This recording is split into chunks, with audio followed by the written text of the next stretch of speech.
अस्सलाम वालेकुम स्टूडेंट्स। मैं उम्मीद कर रहा हूँ कि आप सब लोग बिल्कुल खैरियत से और आप सबको वेलकम एक मरतबा फिर डॉक्टर साकिब लेक्चर्स में।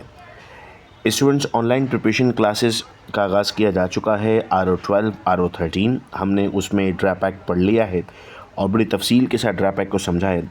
आज ये वीडियो MCQs डिस्कशन की वीडियो है जिसमें हम ड्रैप एक्ट के मोस्ट इम्पॉर्टेंट 30 MCQs को डिस्कस करने जा रहे हैं। हम यहाँ पर पूरा ड्रैप एक्ट रिवाइज भी कर लेंगे। जो स्टूडेंट्स इस वीडियो को अलग से देख रहे हैं, जो ऑनलाइन क्लासेस लेना चाहते हैं, तो इस वक्त करंट बैच में एडमिशन्स ओपन हैं। 0333224331 पर आप रब्ता करके इसकी डिटेल्स ले सकते हैं। इन ऑनलाइन क्लासेस में हम जितने भी रेगुलेटरी के एक्ट्स हैं उन्हें जूम की क्लासेस पे समझ रहे हैं ताकि उसी वक्त आप उनको क्लियर कर सकें। खैर, आज की इस क्लास में हम बात करने जा रहे हैं ड्रैप एक्ट के MCQs की, और आज की क्लास लाइव चैट क्लास है। यानी आप इस वक्त जो चैट कर रहे हैं वो चैट पर मैं आपके साथ मौजूद हूँ, आपको रिस्पांस दे रहा हूँ। तो आप ये वीडियो लेक्चर का लिंक अपने फ्रेंड्स के साथ अगर शेयर करते हैं, आपके सर्कल में से लोग हैं जो प्रिपरेशन कर रहे हैं इसकी, तो उन तक शेयर कर दें ताकि उनको भी ये इन्फॉर्मेशन मिलती रहे।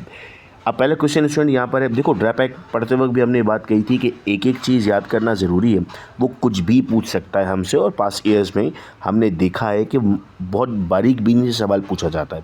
तो इसीलिए हमने उसको समझते वक्त भी एक एक पॉइंट को नोट किया था। अब क्वेश्चन है, when did the drug regulatory authority of Pakistan act 2012 receive the assent of the president.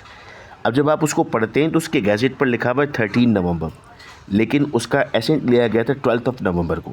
तो बहुत सारे स्टूडेंट्स इसका आंसर लगा देते हैं 13 नवंबर, लेकिन जब हम एक्सप्लेनेशन देखते हैं तो हमें पता लगता है the act receive the assent of president on number 12 and then it was publish in the gazette of on 13 November. तो एक दिन के फ़र्क से ये आपके पास आता है। अक्टूबर दिसंबर तो बच्चों को याद होता है कि ये आंसर नहीं हो सकता, लेकिन वो ज़्यादातर कन्फ्यूज़ हमारे पास इसमें रहते हैं। फिर क्वेश्चन है आपके पास, what is the primary purpose of for establishing the drug regulatory authority of Pakistan?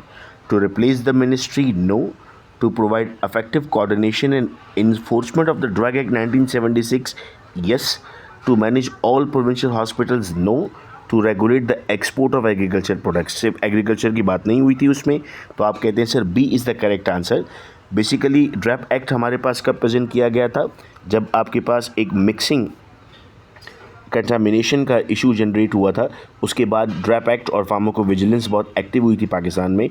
अगर आप इसको और तफसील में पढ़ना चाहते हैं तो अगर आप पंजाब इंस्टीट्यूट ऑफ कार्डियोलॉजी लिखेंगे गूगल पे और उसके साथ ट्रेजेडी लिखेंगे तो आपके पास पैरामिथामिन केस ओपन होगा।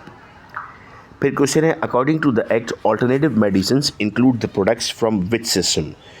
तो अब आपके एक्ट में ऑल्टरनेटिव मेडिसिन बेसिकली बताई गई हैं कि दे आर होम्योपैथिक, यूनानी, Ayurvedic, biochemic and Chinese traditional system.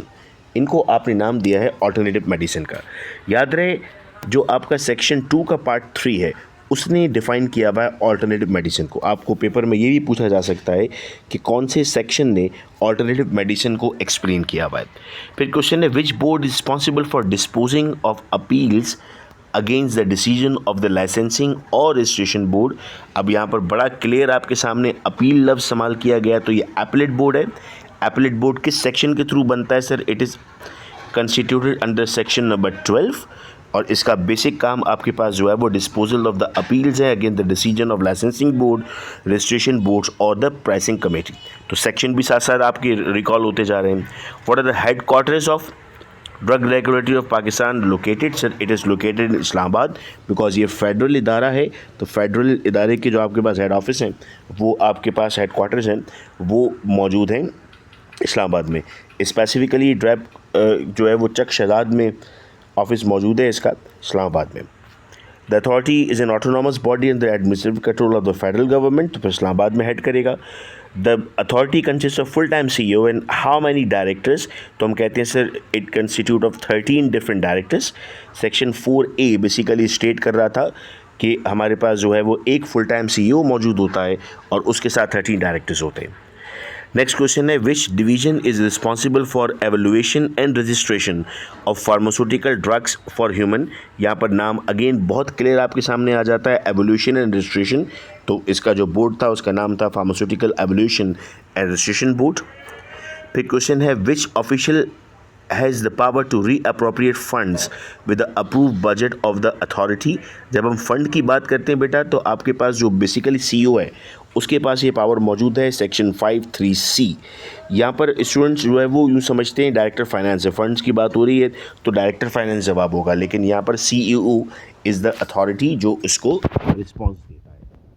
Next question आता है, what is the minimum and maximum age requirement for the appointment of CEO. Clearly mentioned कि 45 टू 56 ईयर्स आपके पास होना चाहिए। तो ये यहाँ पर आपके पास एज ग्रुप मेंशन हुआ हुआ है। What is the standard tenure for the appointment of CEO. It is for 3 years but extendable to 1 year अगर पूरा बोर्ड आपके पास जो है वो रिकमेंड करता है तो। Which division is responsible for the allocation of quotas for narcotic drugs and psychotropic substances? जब आप नारकोटिक और साइकोट्रॉपिक की बात करते हैं तो बेसिकली ये आपके पास कंट्रोल ड्रग्स होती हैं। यानी आप यहाँ से आपको इसकी डेफिनेशन रिवर्स में भी याद हो सकती है, व्हाट आर कंट्रोल ड्रग्स। तो आप कहते हैं सर इसमें नारकोटिक्स और साइकोट्रॉपिक्स को हम यूज़ कर रहे होते हैं। नेक्स्ट है, who acts as the secretary of the policy board. It is the CEO of the authority. So according to section 9 part 2, the CEO shall be the secretary of the board. How many experts from the public and private sectors are the member of policy board? हम कहते हैं sir now the answer is 6. The policy board includes 6 experts from the public and private sectors with equal representation from each province. यानी पाकिस्तान के जितने province हैं वहाँ से आपके पास 1 at least representation होती है। What is the age of superannuation यानी retirement of the employees of the authority? It is 60 year because आपके पास जो है वो ये जर्नल रूल है as per the government policy है कि 60 पे आपके पास रिटायरमेंट है। Which laboratory became the part of authority upon the commencement of act.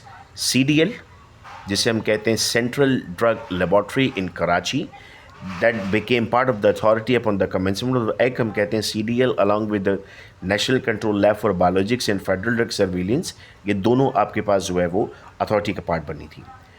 Next question है, which division is responsible for regulating medicated shampoo and soaps. तो यहाँ पर आप जो है वो कॉस्मेटिक्स यूज़ कर रहे हैं, चूँकि आप जो ये इस्तेमाल कर रहे हैं ये डायरेक्टली ड्रग नहीं है, आप इसको शैम्पू और सोप की जब बात कर रहे हैं तो आप इसे मेडिकेटेड कॉस्मेटिक्स में लेकर आते हैं। नेक्स्ट हमारे पास क्वेश्चन है, who has the authority to appoint the CEO। So it is the federal government on the recommendation of board. 3 नाम प्रेजेंट किए जाते हैं बोर्ड के सामने जिनमें से एक नाम सेलेक्ट किया जाता है। नेक्स्ट है, what is the minimum required experience in pharmaceutical field और management for a CEO। That is 20 years. The Drug Regulatory Authority of Pakistan Fund is created under which section? It is under section 19 of the act provided. So that is option number C. Which division is responsible for enforcing good manufacturing practices? तो sir it is division of the quality assurance जो बात करता है GMP की या current GMP के हम CGMP का नाम देते हैं। What is the purpose of pension endowment fund? So it is specifically for the payment of pension benefits of the authority employees। यानी एक ऐसा फंड जनरेट किया जाता है विद इन द डिपार्टमेंट जिसे आप पेंशन इंडोमेंट फंड कहते हैं, जिसका काम आफ्टर 60 ईयर्स एज पर रूल अपने एम्प्लॉयज़ को ये रिफंड करना होता है। Which of the following is considered as a health and OTC product non drug under the act. तो हम कहते हैं sir baby milk and food, इसे आप नॉन ड्रग कह रहे हैं लेकिन ये आपके पास हेल्थ एंड OTC प्रोडक्ट पे, जैसे अगर मैं इंश्योर या पीडियाश्योर की बात करता हूँ तो it is under section 2 part 15। It defines the health and OTC product to include baby milk, food, nutritional products and food supplements. Meeting of the policy board must be held at least how many times a year? So it is twice a year. It is under section 10 part 2. What constitutes the quorum for a meeting of a policy board? A simple majority of the total membership. It is under section 10 part 4. तो 2 बातें आपको याद हो रही हैं, एक तो सवाल जो पूछा जा रहा है और इसके अलावा जिस सेक्शन पे हम बात कर रहे हैं। An advance notice of how many days is required to call a policy board meeting? 7 days, 7 working days are required. Which division is responsible for the development of automation and information technology within the authority? So that is basically division of management and information sciences. Who is the chairperson of policy board? It is the secretary of the concerned federal division. The next question, if a vacancy of CEO occurs, the federal government can appoint a person for how long? For an interim measure, it is for 6 months. It's for 3 months. ये interim है आपके पास under section 5 part 6 में। Next question है which division is responsible for the pre qualification of locally manufactured human biological drugs, that is division of biological evolution and research. Pre qualification की आप बात कर रहे हैं चूंकि इसमें। And the last question is the authority में engage council or individuals to manage international training opportunities under which power it is under section 7D। तो स्टूडेंट्स ये ड्रैप एक्ट जो डिस्कस किया गया था उस ड्रैप एक्ट के MCQs आज हमने डिस्कस कर लिए। हम अपनी ऑनलाइन क्लासेस में इसी तरह जितने भी जो हमें 30% क्वेश्चंस आने वाले according to the forensic rules उनको डिस्कस कर रहे होंगे। मैं फिर रिपीट करता चलूँ, अगर आप ये वीडियो लेक्चर देख रहे हैं और आप ऑनलाइन क्लासेस भी अटेंड करना चाहते हैं तो आप 0333224331 पर मैसेज कर सकते हैं ताकि आपको जो करंट बैच है उसकी तमाम डिटेल्स दी जा सकें।